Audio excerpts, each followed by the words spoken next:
Hello students, in this part we are going to learn about the mutual inductance of two long solenoid. Okay, just now we have seen what is mutual inductance. Now we are going to see what will be and how will be the mutual inductance taking place in two long solenoid. We have considered a one long solenoid, and that we are assuming the name of this solenoid is S1.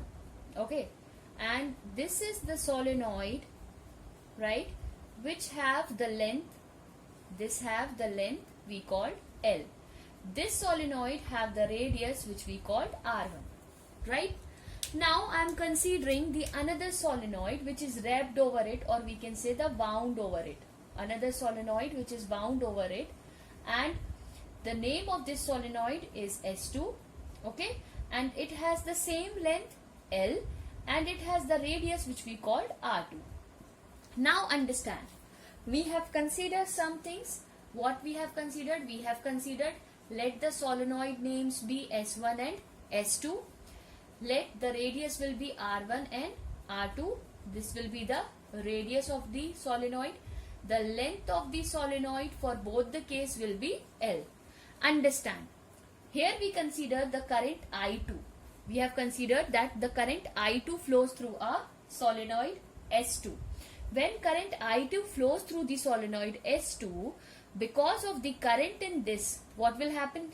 Here the magnetic field will be set up, and that magnetic field will be called as B2. Because of the magnetic field of B2, the same magnetic field will be produced in S1 also.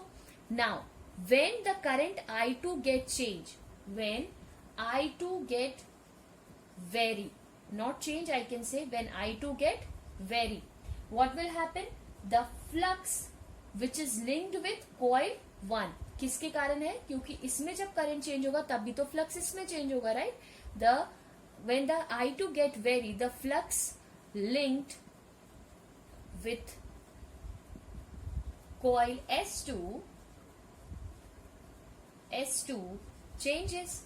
When it will changes, what will happen? Now you can see, when the flux got changed, so we will have the magnetic field, and B2 is equals to what?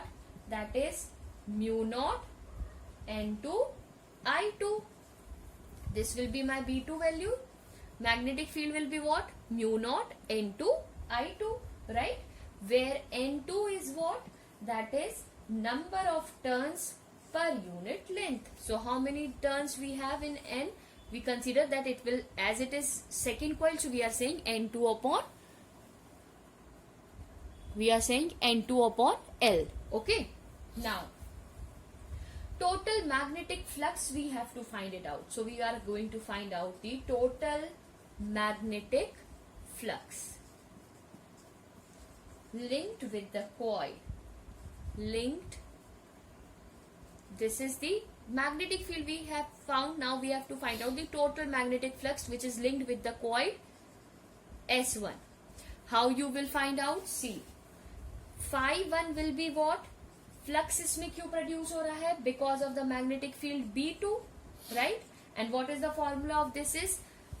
B dot ds we are writing, no? So B into ds means area. So A into N, when the number of turns which we have, right? B2 value we have from here. What is the value of B2? Mu naught N2 I2 into A N1. This will be my phi value, right? After this step, we are going to reach to this point. Okay, we have to calculate the mutual inductance, okay, of coil 1 with respect to coil 2. Mutual inductance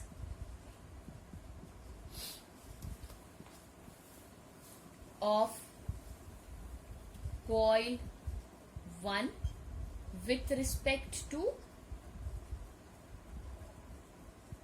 coil 2. What it is? M12 phi 1 upon I2, phi 1 upon I2. What is the value of phi 1 just now? Here we have got, that is mu naught N2 I2 A N1 whole divided by I2. I2 से I2 get cancel, what is left now? We will have here M12 as mu naught N2 A N1. This is the mutual inductance of in coil 1 because of coil 2, right? Now similarly you can find out the mutual inductance in the coil 2 with respect to 1. So M21 you can find out similarly, that will be phi 2 upon I1. You will have the expression as mu N1 I1 A N2. When divided by this, you will find out the same expression as you have got there. M21 is equals to mu naught N1 A N2.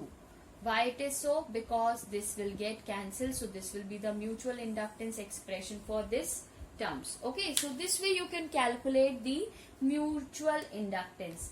Here, this combination of if you will see here that clearly these two expression, if you will see these two expression, we can say that M12 is equals to M21. Okay, so we can say that they can be say as mutual inductance M, right? And this is what we have seen from this, and we can write it down by comparing this equation. M is equals to mu naught, as mu naught is common, right? N1 is there, N1 is there, N2 is there, correct? A upon L, and this is what we call what? Reciprocity theorem. This is also called the reciprocity theorem.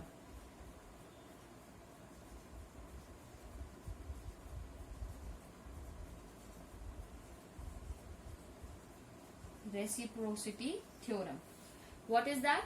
The mutual inductance of two coils is the property of their combination. It does not matter which one of them function as the primary or the secondary coil.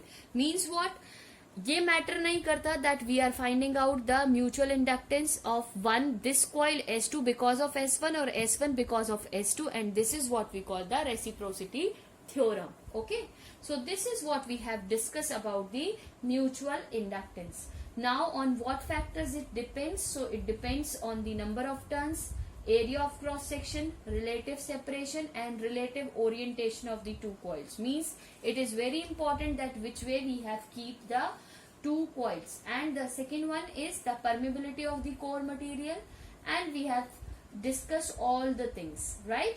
So this is all about your mutual inductance of two long solenoid. Thank you.